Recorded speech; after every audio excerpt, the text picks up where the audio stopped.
How's it going, everybody? Wherever you listen to this podcast right here, this is episode 139 of the TempahZone podcast with your host, me, Amir Max, and that's all facts. And ladies and gentlemen, my special guest in the Zoom building. Damn, you should know who this is, all right? If you listen to me, you've been listening to TempahZone podcast. But if you're a new listener to TZP, which I think there's a good amount of y'all out there because, we revamped it and all that last year in September. My special guest is a rapper, singer, producer, also on his way to becoming a chef. We have to go and chop it up with that. This is his 9th time on the TempahZone podcast, the most appearances on TempahZone podcast, because this is the homie right here. So, I got to have the homie on and represent. Ladies and gentlemen, I got Nick Torch in the Zoom building once again. And it is a pleasure to be back. I've been wanting to be back for a while, with our schedules and all that shit, it's really tough too sometimes, but I'm glad we're back at it because, I love doing this every single time. Yeah, man. No, and I told you, I was like, bro, I need to get some new guests on. So we need to let people know like what the platform's all about before we run back a Nick Torch episode. It's only right. So, for sure. The timing was right. Maybe I could have waited till 140, but it's I don't pay attention to the episode numbers like that. Like I see I'm coming up on 150 and I'm just like, I'm not trying to be all, what do I do for 150? It's like, just keep doing the same shit. Yeah.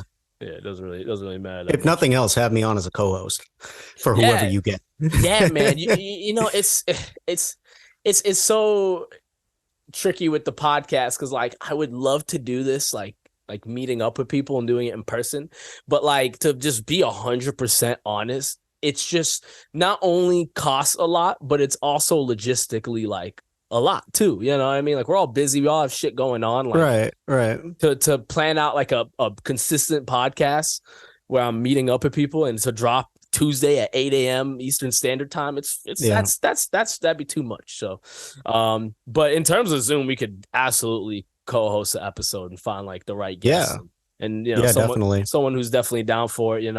I'll think of something. I'll definitely think of a way we can cook up a 3-person episode because a lot of my favorite podcasts, they're 3-4 people, 5 people. So right. Yeah, no, I agree. Yeah. Definitely. But I've loved seeing what you've been doing with it, and I just think back to when you first started. I remember you called me and you're like, I got this great idea for a podcast. Eureka. Dude, that was like almost 4 years ago. Do you realize that? Yeah, it was September 2018. Yeah, like I was still doing. I started. Yeah, I was still doing my sound engineering program that I was in. That's how long ago it was, and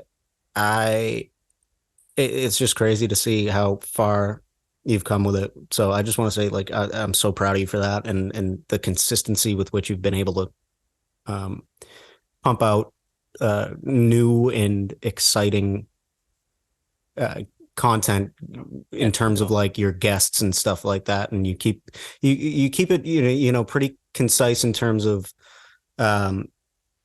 what type of people you have on the show, but they're all so different in their own ways too, which is really cool to see. Yeah, man. I appreciate all the kind words, man. It's, I've definitely just figured out the formula to do this without driving myself crazy. Cause I did take 10 months off and not even on some like, I did it like to be like, and I knew I was going to come back with the podcast. I was never like, oh, it's done. I never told anyone it was done. I just was like, I'm stepping away until I'm ready to come back, and probably just needed a little bit more maturing and networking and meeting more people and realizing okay, yeah, set it this way. We'll do it this way. And then bam. You know what? Sometimes that's what you need to do is you need to just take yourself out of the situation and totally reevaluate your place in it. And oftentimes it's a difficult thing to do. And it can be hard. It can be hard to step away. But you came back 10 times stronger. Yeah. In my opinion.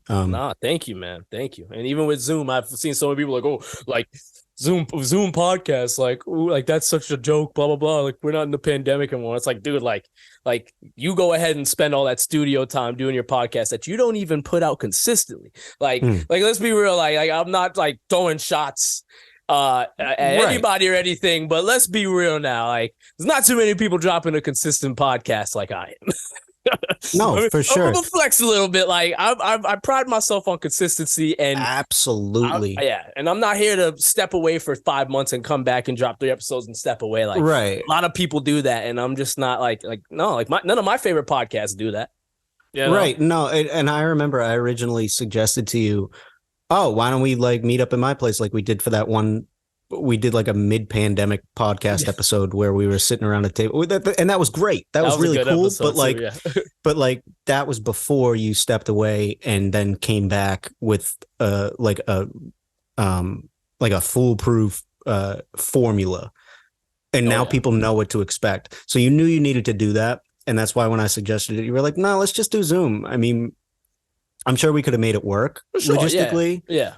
But that's not the point. If you just throw in a random thing, it's like in person, right. It fucks with the formula a little bit, and it was different at the height of the pandemic. It was different. We could do that, and we wanted to do that because we were grasping at anything to shake things up. I know, man. Oh my God. Every now and then I just think about the pandemic and just like.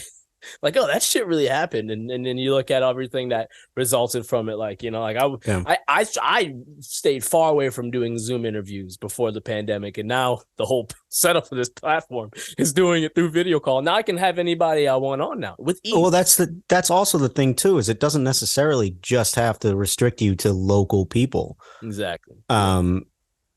Which is great. Which is great. I mean, the possibilities open way up. Like that. So as opposed to doing it in, like, if it were the other way around, if it were you wanted to do all your podcasts in person like you did when you first started, and then you threw a random Zoom interview in with someone who lived in LA, people would be like, this doesn't really fit. So it would have to be like someone of very high right or something to be like, oh shit, like this is why he's doing it that way. So that's the other thing too, man. And like also too, man, people don't understand, like it costs a lot of, like, if I were to, like, it would be a lot of money to do a in-person episode every week consistently and all that stuff too. So I know, I remember you used to have to do it at the podcast garage. Podcasting, which don't get me shout out to them, man.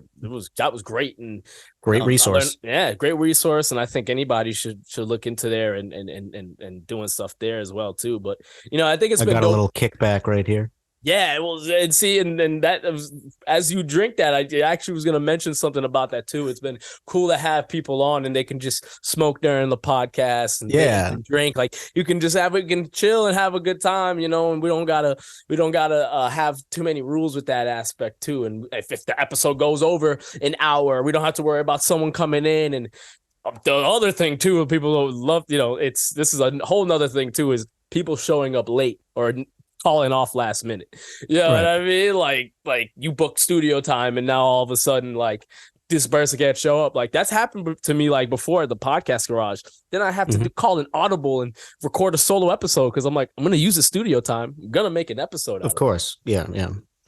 So that was a whole thing, man. So yeah, but that's always a weird thing too. Like, people, like, they want to be on my podcast, and then we set something up, and then they never get back to me, and I'm like, you wanted to be on my podcast? Like, what the fuck? Yeah, it happens more than you would think, man. It's pretty funny. Now, let me ask you a question, which I don't know if I've ever really asked you this directly, but because since I'm not like a typical guest, I like that we're kind of being a little bit meta here and talking about the podcast. Yeah, we've never done this before. I know, which is cool. How do you go about finding your guests and booking them and lining everything up? I've always wondered how you're able to do that. I mean, I know how some of them, I see who some of your guests are, and like, I know exactly how you line that up. Like Kava, right? Yeah. Was he your last guest? Like, I know exactly why he was a guest and how you have that connection. But other than that, like, there's some people that I see that you have on, and I'm like, how the fuck did he find this person? Link up with it. I, you know, it's it's all about just shooting people messages and just seeing who's available. But I do have a lot of people who hit me up and want to be on too, which has been really dope that so many people come to me and ask to be on my platform. I think that's something I don't take for granted. I think it's so cool and I'm very appreciative of it because like makes it easier for me. So you know what I mean? Yeah, definitely. You don't got to reach out to all these people. And I'm sure you vet them a little bit too. Yeah. Of course, you got to see, this person has to be on the podcast? Do they want free exposure? Which I'm sure is a lot of the incentive, as it should be, for someone to be on to get their name out there. But like, I'm sure you vet them and be like, is this worth it? Or is it just? Yeah, no, I definitely check out everything and see if like, I won't have anybody on. And I had to, stop being so nice about that. And some people I just won't, I'll be honest, I just won't get back to, and I just will not have them on because I feel like either the music I'm not really messing with. I don't think they take it seriously enough. I think they just want the interview to just seem like they're legit, when in all reality, they don't even take their music career seriously enough to deserve to be interviewed and for me to spend time to do it. I've had guests on who, I've had a lot of guests, not a lot of guests, but there's been a couple of guests I've had on who I've interviewed and they don't make music anymore. You know what I mean? And it's like, damn, like, I should have seen it coming with some of them. And I used to have strict rules, you know what I mean?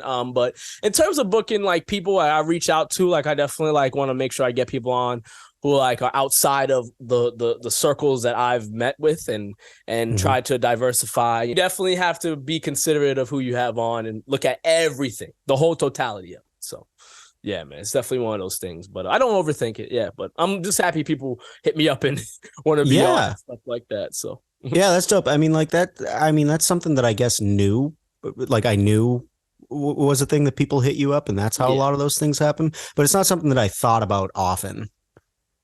Yeah, you know what I mean, and that's it's just not something that I like considered, like factored in.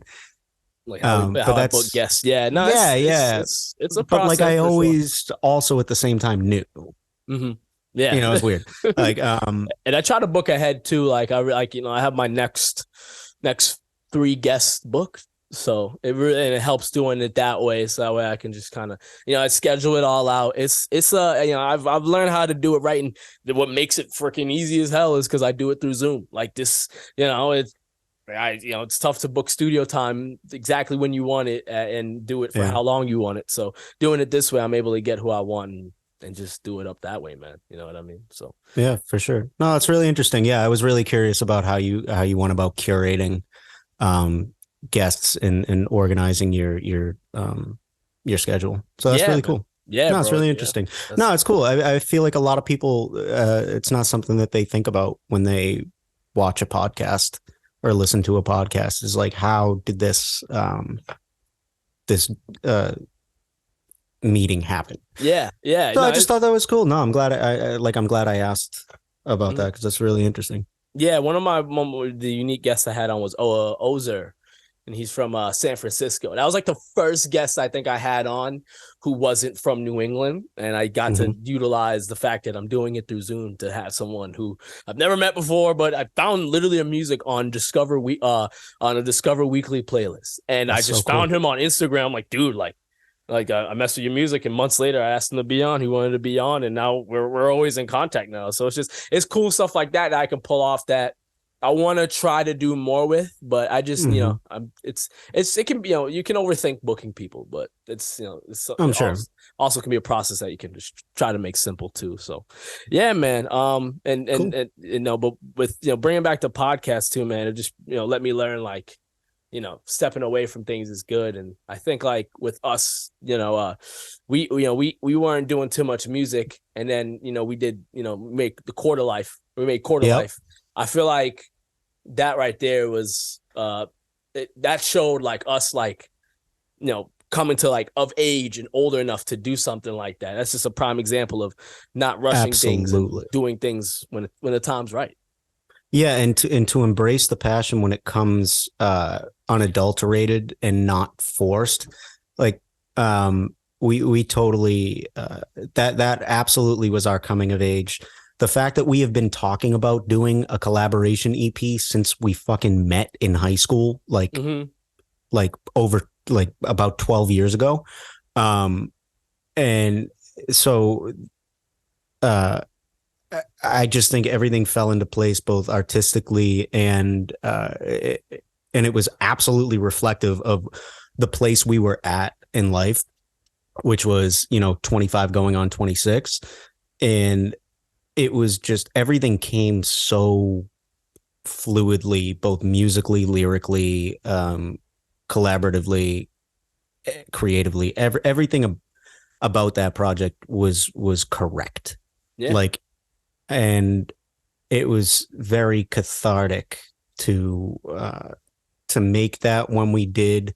The pandemic was cooling down by the time we released it, but when we started it, it was still kind of, we were in a dark place kind of.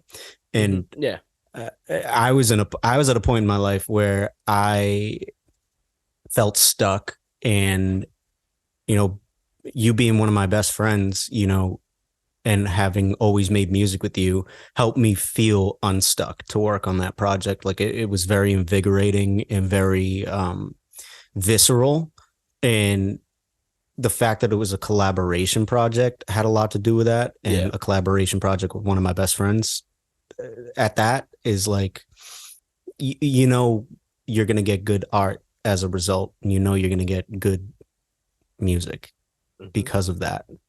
And it was just so therapeutic. Yeah, man. That album, I always find it so creepy how sometimes, like with music, you talk about things that you end up going through after, like before you end up going through it. And this album, Quarter Life, I had a quarter life crisis before we dropped this project. Yeah. Didn't even think it was gonna happen like months later. It's creepy how sometimes you manifest things with your music, and it's happened to me. It happens on multiple occasions. Like I can't stress enough how creepy that is, and how when you make your music, like talk about what you've been through, but know that sometimes, like, be careful what you write down. Like don't fuck with this music shit and writing. Like this can, things can really manifest itself in ways you wouldn't, you wouldn't be surprised by. So. Oh, for sure. And I feel like a lot of it has to do with your subconscious too. Like your subconscious mind probably knew that was coming. Yeah. Mine certainly did. Like I had a complete career change. I mean, like I've always worked in the food industry, but like, completely just taking a leap of faith right after we finished that project. Like literally 3 weeks later, I think I started culinary school. And it was just a perfect segue. Like whoever the screenwriter of my life is, like that story arc was just fucking perfect. Yeah. So, and it was one of those situations where it's like I'm talking both about starting culinary school and working on that whole process of making Quarter Life. Everything about it was just like, there were so many feelings and seemingly external voices and forces that were just telling me every single day, like, this is the right path. Like, this is the right path. This is the path. This is the way. Yeah. No, that's real shit, man. And I think that's just part of getting older and like accepting the rights that you've done, the wrongs you've done, and being real with the way you got to go, man. I think it goes a lot back to like, people going to college at 18 and not really knowing what they want to do with their life. Didn't work for me. Yeah, it didn't work for me either. A lot of people go to college for shit they don't want to do. A lot of people tough out going through college for things they want to do, but they do it because they know it's they're in STEM and it's going to pay them well. But they know deep inside like they don't want to do that shit, but they do it because they think it's the only way. They think it's what they ought to do. Yeah, exactly. And finding the true meaning and what brings you value and it's tough because, you know, on one case you have your passion, but in another case you need to get paid. You need to make money. You got it, you know, so it's tricky. And then Exactly. you can have both, but just don't drive yourself crazy in the process. You know what I mean? And Right. And that's the point that it was getting to for me. Yeah. So that's why I haven't full on stopped making music and stopped working on music. Like I'll get bouts of inspiration out of the fucking blue. And but the thing is I won't ignore it. Like I'll listen to it. If there's a melody that gets stuck in my head, if there's lyrics that get stuck in my head, I'll drop whatever I'm doing and I'll say, you know what, Nick? Just sit down. Exactly. I have hundreds of voice memos on my phone. Which I've sent to you, and you know that. But those are like the weird little blips in the timeline that just pop up randomly. And no, I haven't really. I don't have anything really planned musically, but when it happens, it'll happen. And I learned that even though I'm passionate about music and film and stuff like that, that it wasn't going to be conducive to a career that was going to be long term and that I could see myself doing for the rest of my life, and just, you know, financially sound. So I looked to my second passion, which has now taken over as my main passion, and that is food, cooking, the culinary arts. Because I knew whatever I was going to choose to do as my main career, it was going to have to be something to do with being creative. I need a creative outlet. I need to be creative in whatever it is that I do to support myself for the rest of my life. And I need to, even when it gets hard, even when it gets really fucking hard, need to know that I'm doing it because I love it and because every day is a new opportunity. And so that's why, you know, I chose to go to culinary school, and it has turned out to be the single best decision I've ever made in my entire life. Yeah, I've made such good friends.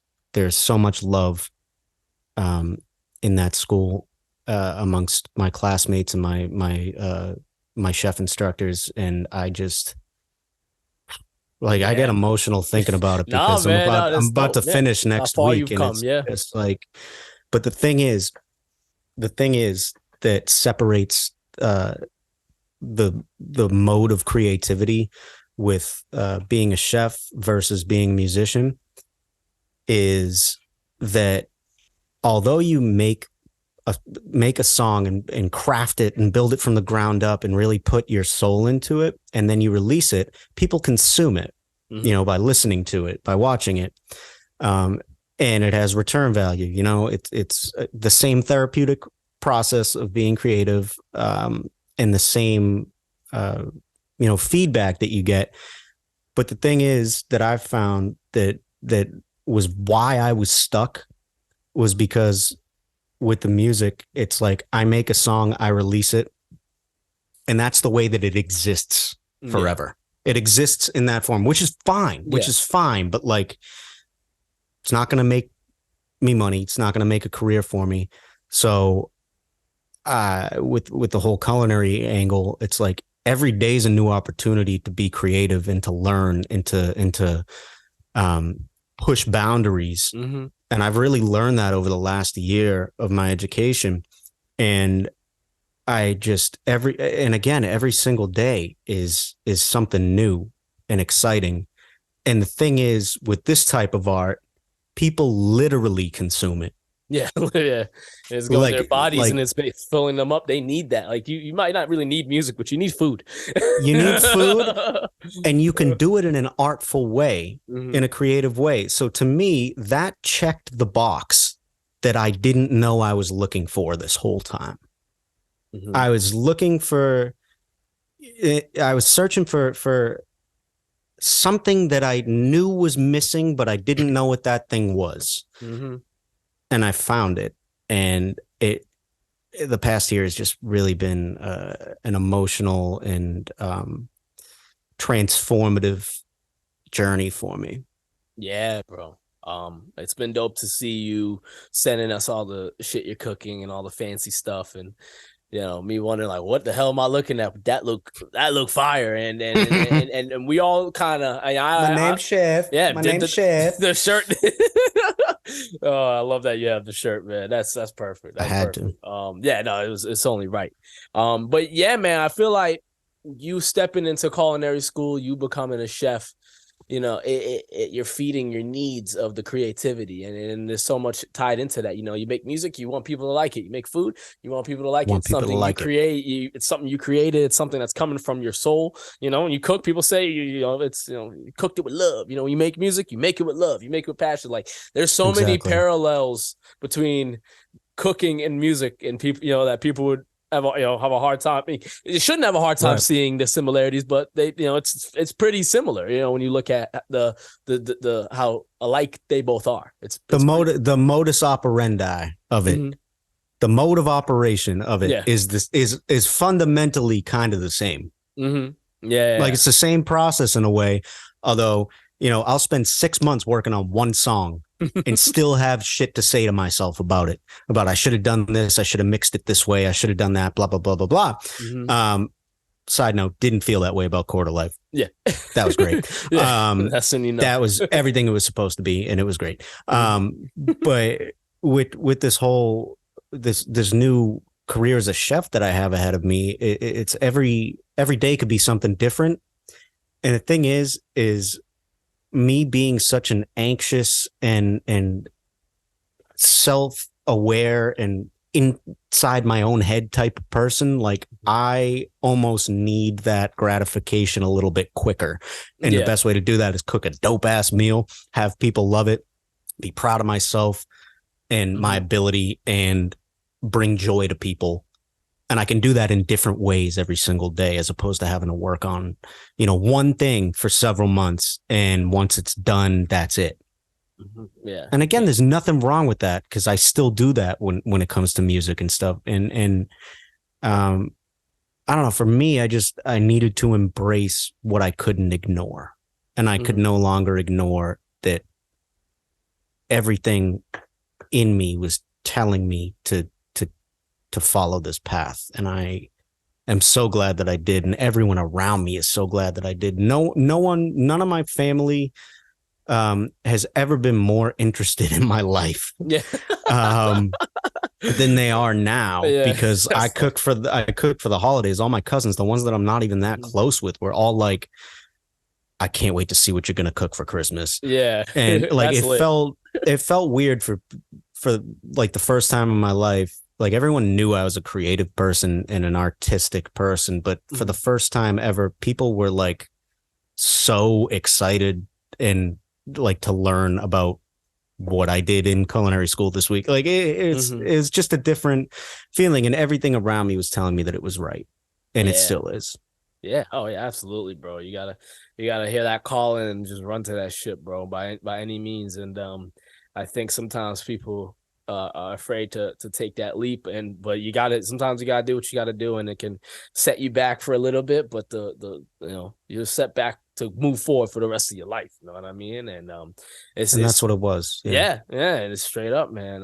What's been the most difficult part of doing culinary school? Like the shit where you're just like, yo, like, do I really like cooking? Like, have you had any of those moments? Yeah. There were definitely a couple moments, but I gotta say, like, all my fears going into it were like, am I gonna like this? Is this gonna be right for me? And thank God I gotta give a quick shout out to Cambridge School of Culinary Arts. Yeah. Everything about the place is amazing, and everything about my classmates is amazing. They're just some of the closest people I have in my life now, and we've only known each other for a year, but we've spent so many hours together. I mean, the days are long. They're like 12, 15 hours a day.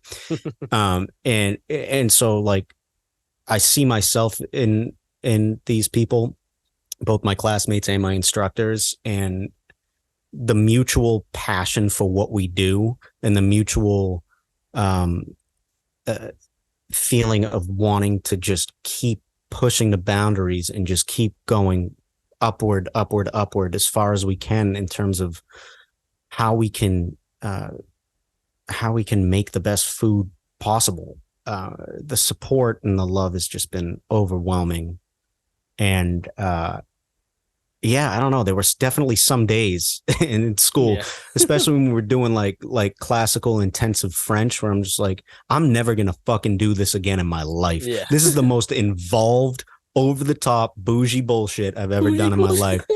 No, seriously, like some of the stuff is like the fucking French. Oh my God, like Yeah, calm down for a second, French people. yeah. Like, let's fucking chill. Like, it's not that serious. Yeah.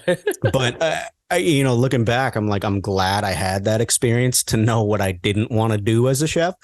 Mhm. And I can appreciate stuff like that, even if it's not really anything that I ever anticipate or plan on doing again in my life. Yeah. Some of the stuff was just so fucking out there, man. Yeah. Like, what I was could some try crazy to stuff? describe, Yeah. but like some of the stuff was like making like a force meat, which is like sausage, like ground meat, a bunch of stuff, Mm. packing it deeply into like a cake mold, Mhm. covering it with duck fat, wrapping it in fucking chicken skin, letting it sit for like 3 weeks, and then taking it out, putting gelatinized stock and mayonnaise on it, and it's like a classical French thing. And Jesus I'm just Christ. like, this is so fucking extra Yeah. that, Some Frankenstein shit. yeah, Oh my for God. real. All of Oh, us were just like, this is so fucking extra. yeah. Holy shit. Did it even like come out good? Was it good? It's delicious. Okay, it's delicious. Yeah, I figured so. I mean, hopefully, I'd hope And so. by the Going end through of all it, that. Yeah. dude, like I gotta show you this sometime. Like we carved out these molds and made them into shapes, and my class decided to do like an under the sea theme. So we Mhm. made an entire seascape.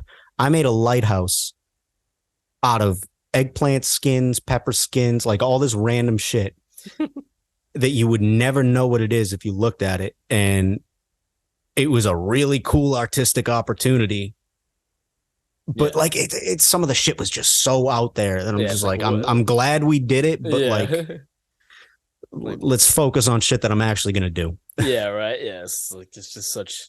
It's just so like over the top and just like this is not needed. You don't need to do this with food. Like you can keep this very simple. Yeah. Yeah. Yeah, like I get why we did it. Like they were teaching us, and they wanted us to understand the procedure of how to do these classical, things, which is good to know. Mm-hmm. Yeah, you gotta know the history and understand everything. And sometimes I feel that way with with music, and when I see certain people who make music, and I'm like, you don't know like how old Yeah, hip hop is as a genre. Like you don't know these yeah, yeah, yeah, things and yeah. keep up with this and that. It's like you should probably know that if you're gonna step into it, and so that way you don't accidentally do some shit and think you're the first to do it.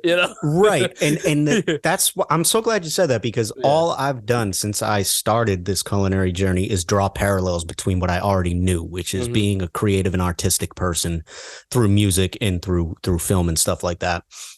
And Hmm. and writing, screenwriting, all that shit. And I still to this day, like there's so many parallels between the two different types of art. But they're fundamentally at their core the same method of expression, just different execution and different presentation.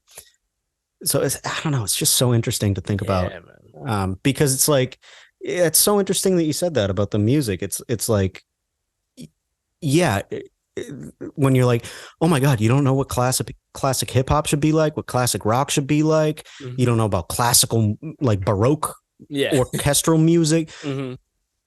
Yeah, the same principle is, even though it may not be something you're familiar with, you need to step outside your comfort zone in order to see the biggest picture, the Hmm. bigger picture. Yeah. I mean, you need to step outside of your comfort Hmm. zone in both arenas. Yeah. And although it may be difficult at first, you'll thank yourself in the end, because you'll have that much more perspective. Hmm. Yeah, man, that's real shit. And I think as I get older, the more I realize it's like, the challenges, when you're going, when you're dealing with shit that you don't want to deal with, that's probably what you should be doing. And then once you overcome that, then you'll feel a lot better about yourself because you're not running away from problems, like it's, Right. so many people want to just stay comfortable and not deal with their problems and deal with their issues, but it's never going to go away. It's always going to be there. So like you can, Right. you got to look at it and just face that shit head on. There's no running from it. It's just, this is one of those Right. things. That's where I was. I mean, look at one of the lines, like the bridge of true lies in, that whole song was about lying to myself about shit being okay. Yeah. And the bridge, it's like, my problem is I never face my problems, but for the first time, I felt like I was. Yeah, man. Yeah. It's a beautiful thing once you do it, what is it? The truth will set you free, but first it'll make you mad. You know what I mean? Yeah. Yeah. And you learn a lot about yourself and the people around you in that process. And I think you just don't have this type of clarity until you've been through that type of transformative phase and experience. It's easy to talk about now, but rewind to a year or two ago, I wouldn't know what the fuck I'm talking about right now. Yeah. Like, yeah. It was still a little bit of maturing to get done. You know what I mean? And we all come across that point in our lives where we realize, like, okay, it's time to get serious with this shit. You know what I mean? Exactly. Yeah, and it's very coincidental. It happened after quarter life for both of us. Funny enough. Yeah, no, for sure, dude. I know, like, isn't that creepy? That's so wild. But like, it's like we knew that our perspective and our approach to life was in the process of changing. We knew that, and we were saying it through our music, and our lives outside of the music were reflecting that, and vice versa. Yeah. So that again is just more affirmation that we were doing the right thing. Yeah. And we were on the right path. And so that's comforting to know that we had that, kind of subconscious foresight to know what was best for us. Yeah.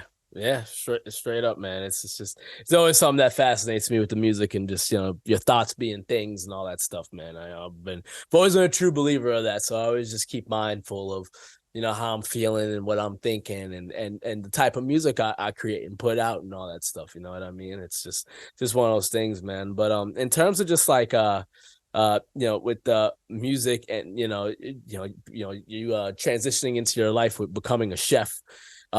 How do you see that balancing out? Do you just plan on just going with the flow? Is it something where you're like, oh shit, like I got to put out something this year? How are you going about that? Is there like pressure on you to put out more? How are you feeling with that? Yeah, there's definitely a bit of pressure on myself where like I hadn't picked up my guitar in like 6 months, whereas I used to practice on a daily basis. Yeah. And I just feel like what ended up happening. Hi, Maggie. Hello. That's my dog. Nick's dog for the audio listeners in the background. Yeah. I just felt like I was at a point once I started school that like there wasn't enough Nick brain capacity for creativity to equally distribute between both my culinary arts and my music. Yeah. And it was again, that was, and I felt really bad about it. Like I was getting down on myself. It's like, don't forget where you came from, Nick. Don't forget what you also love.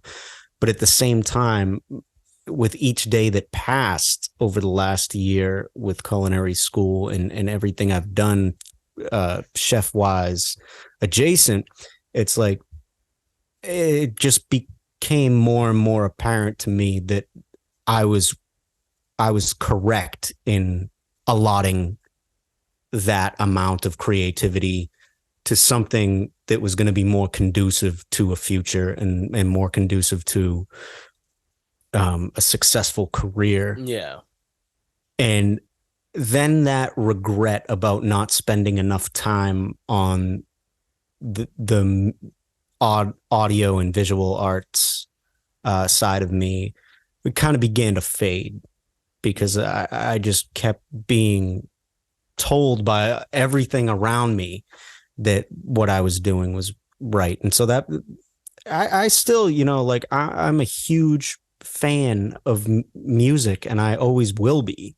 Yeah. And I think I'll always make music when I find the time, and when I have the natural inspiration to do so. The natural inspiration is a big thing of mine as well, man. Yeah, I'm not going to be able. I know now, and I've made peace with the fact that I'm not going to be able to force anything from this point forward. No, like I feel like I've crossed. Yeah, I like can't force nothing no more, dog. No, and I've crossed a line in terms of what I was talking about a couple minutes ago about like allotting, energy and creativity towards something. Whether I knew it or not, I knew I was heading in this direction, and I couldn't be happier. So like part of me does regret, the fact that I've lost a little bit of touch with my consistency in terms of making and releasing music. But at the same time, I'm so happy that I finally found my number one passion in life. And I know that it's going to provide a full and fulfilling life for me. So that to me is priceless. And exactly. It's the music is always going to be a part of me too.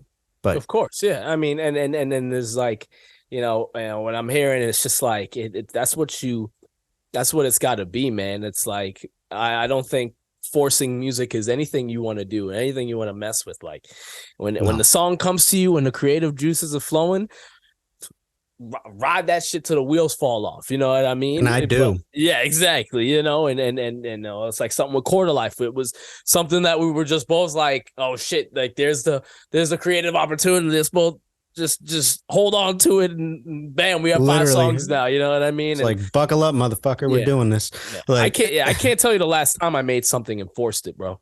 Like I can't tell you. I don't. We both done it before too. Like for sure. Whether we've thought so at the time or not, we've definitely both just said like, I gotta make something. Yeah. But at that point, you're not even doing it for yourself, which is ultimately, initially the main reason to do it in the first place is for you. Yeah. And if that element is absent, then I don't know, the quality of the music suffers because of it. Yeah. I think, a lot of times people just be bullshitting and just writing the same song 10 times over and over again. But it's weird, man. It's like the music industry is odd like that, because it's like you might fuck around and just make your biggest song just from doing that. So it's like, you can make, ride the natural inspiration or just force music, because, one way or the other, like you might get something, but you might just make a bunch of bullshit if you force it. So it's might just make a bunch of bullshit. That's the thing I feel sometimes too. Like you hear it with certain artists. It's like they drop these 23 track albums. It's like 3 of the songs are worth it. It's like you're just doing this to make money, because the more songs you make, the more streams, the more revenue. It's just like we're not silly. And I think it's changed the whole industry, because that's what you get now. People aren't gonna make a 10-track album or an EP because it doesn't they're not going for creative integrity. They're going for, how do we make the most money off this music? This is just in hip hop, I'd say. I mean, I know Morgan Wallen, yeah, he dropped like a 30-track project. He's a country artist. I was like, I didn't know country artists did that. I thought that was just a rap thing. I didn't either. And Chris Brown, so yeah, man, it's just the game's different like that. But I don't know. I've always wondered how far I would go to conform to certain music standards. I don't know. I don't know if but you know yourself a lot better now too. So without getting into too much detail there, let's just say you just know yourself a lot better now at this stage. Yeah, absolutely, man. Yeah, feels good knowing yourself better, bro. I think ultimately, after everything we've said, it's definitely good knowing yourself, man. I think I gotta ask you one more question, Torch, before we wrap this one up, man. You know, with this being your 9th time on the podcast, I've never asked you this question here that I've been doing now recently with every guest I have on. Just, you know, asking them what's some advice that you would give to any artist that's starting out. You know, I think, you know, with someone like you who's been doing it just as long as I have with making music, I feel like, you know, you might have some good advice or good tips you want to give them. So what's something you want to share for those getting started out with music? First of all, don't be intimidated by your peers. Embrace them. Ask them for help. Ask them for advice. Not necessarily help, but advice. Yeah. It can never hurt to reach out, no matter how big an artist might be. But if you're thinking on a more like a smaller scale, like we were when we started, we wanted to collaborate with people that were relatively more or less on the same level as us. And embrace the fact that you don't know what you don't know. If that makes sense. Yep. Like be confident in the fact that you have a lot to learn. And embrace that. And don't get down on yourself if you put something out and it's not the best thing the world has ever heard. You need to start somewhere. And I know that is like a rather cliche thing to say. You got to start somewhere. But I've said it before, cliches are cliches for a reason, because there's a lot of truth to them. And it keeps coming up time and time again in various different ways. And just keep trying different things. Don't try to like take influence from artists that you like, but don't try to be a carbon copy. Yeah, for sure. Yeah. No matter what you do, no matter how good or bad it is, try to put your own inject a little bit of yourself into it, even if you're, you know, taking a lot of inspiration from an artist. Like I know when I started, I took a lot of inspiration from like artists I was listening to at the time, like Tyler, the Creator, Childish Gambino, people like that. And in some of my earlier stuff, I've found, you know, tracks from like 12 years ago where like I was very clearly trying to mimic the flow of someone, but you know what? It was a learning experience. And I needed to do that in order to find my own voice, to figure out if it worked for me or not.